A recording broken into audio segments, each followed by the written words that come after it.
Hello students, welcome to the online classes by SCM Children's Academy Haldor and hope you all are doing well at your home. In this situation of Corona-19, stay at home and stay safe, but do not lose your study. Keep watching our videos and keep studying. So now, as you all know that we were doing our chapter acid, base and salt and we have already uploaded 4 videos of this chapter. I hope that all of you have watched all the videos and are clear about all the topic. But still if you have any doubt in any topic or in any subject, then you can raise your hand with the subject name in your attendance group. Then we will call you, or either you can call us on our school number. So now let's start this chapter with a new topic, that is basicity of acid. What is basicity of acid? The number of replaceable hydrogen atoms present in an acid. Means you can say that an acid which it produces as H ions when dissolved in water or in its aqueous solution. Means जब आप किसी acid को water में dissolve करते हैं and जितने hydrogen ion ये form करता है एसिड, वही उसकी बेसिसिटी कहलाती है. Clear? For example, if you dissolve HCl in water, then it will form how many hydrogen atom? One hydrogen atom. It means what? Okay, one. It is having one basicity. Clear? Now, what is acidity of base? The number of replaceable hydroxyl atoms present in a base, or you can say a base, or which it produces as OH ion when it is dissolved in water or in its aqueous solution. For example, C NaOH. जब आप NaOH को water में dissolve करेंगे तो how many hydroxyl ion will it form? It will form one hydroxyl ion and one sodium ion. Clear? So what will be the acidity of this base? 1, because it is producing or it is forming one hydroxyl ion. Clear? Now move to the next point, that is pH scale. So dear students, pH scale is very common in measuring the acidity or basicity of acid and base. Clear?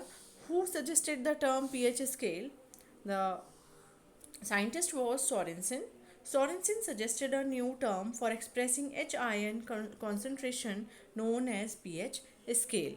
Means Sorensen एक scientist हुए जिन्होंने H ion concentration को explain करने के लिए एक नई term का यूज़ किया, जो थी हमारी पीएच स्केल.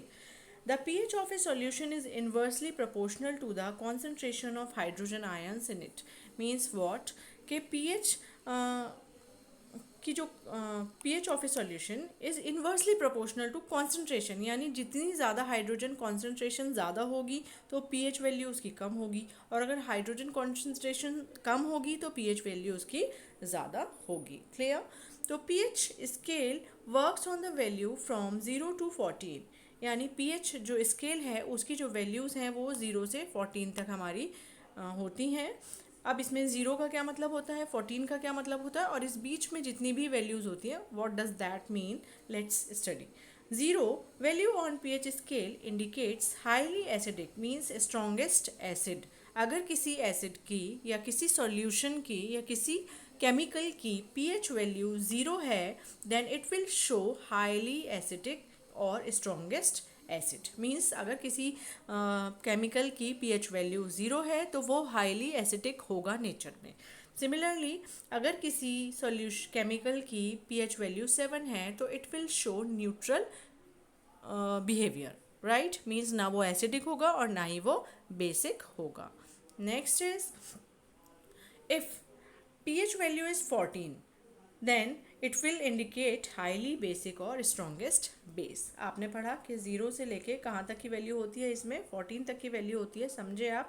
अगर 0 है तो हाईली बेसिक होगा, और 14 है तो 0 है तो हाईली एसिडिक होगा, 14 होगा तो हाईली बेसिक होगा, और अगर मीडियम वैल्यू होगी 7 होगी तो it means it will behave like neutral. Clear? Neutral means कोई ना वो एसिडिक होगा ना ही वो बेसिक होगा नेचर में. Clear? Next is Strength of acid, that is acidity, increases with increase of value on pH scale from 7 to 0. यानी जब देखिए यहाँ अभी हम एक pH scale, let me show you the pH scale, here it is.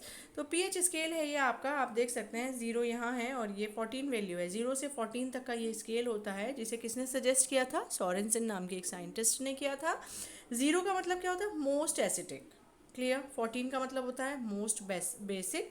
और 7 ये देख लिए, 7 क्या है आपका? न्यूट्रल बिहेवियर शो करता है. क्लियर.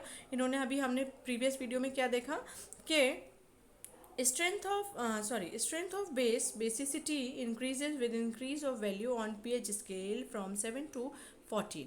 यानी क्या कह रहे हैं कि बेसिसिटी, स्ट्रेंथ बेस की बढ़ती जाती है अगर हम 7 से 14 की तरफ बढ़ते हैं, और एसिडिटी बढ़ती जाती है अगर हम 7 से 0 की तरफ मूव करते हैं.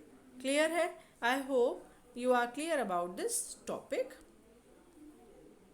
Now universal indicator. ठीक. यूनिवर्सल इंडिकेटर भी आपका पीएच वैल्यू से ही रिलेट करता है. See, universal indicator has a pH range from 0 to 14 that indicates the acidity और एल्कलिनिटी ऑफ ए सॉल्यूशन. एल्काइन के बारे में हम पढ़ चुके हैं. What is alkaline? क्या होता है? Aqueous solution of a base is called alkaline. Clear. तो यूनिवर्सल इंडिकेटर में भी आपकी रेंज जो होती है वो 0 से 14 होती है, और ये भी इंडिकेट क्या करता है? एसिडिटी और बेसिसिटी ऑफ ए सॉल्यूशन. लेकिन यूनिवर्सल इंडिकेटर होता क्या है? Universal indicator is a combination of many indicator such as water, propanol, phenolphthalein and etcetera. Clear. तो यूनिवर्सल इंडिकेटर क्या है? Combination of many indicators. Clear. Now you can see here the pH value is from 0 to 14. From 0 to 14, and here are different colors. If pH value is 1, then it will be of red color. और red color का मतलब क्या हुआ कि आपका जो solution है वो क्या होगा? हाईली एसिडिक होगा.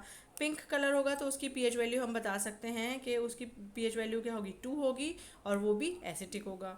3 है तो ऑरेंज है, 4 है तो बीज है, येलो, लाइम ग्रीन. इस तरीके से आपको ये यूनिवर्सल इंडिकेटर में डिफरेंट कलर्स के बेसिस पे हम एसिडिटी और बेसिसिटी फाइंड आउट करते हैं. I hope you all are clear about the topic. If you have any doubt, then as I have told you already in the starting of this video, that if you have any doubt in any subject, then you can raise your hand in attendance group with the subject in which you have doubt. Right? Thanks.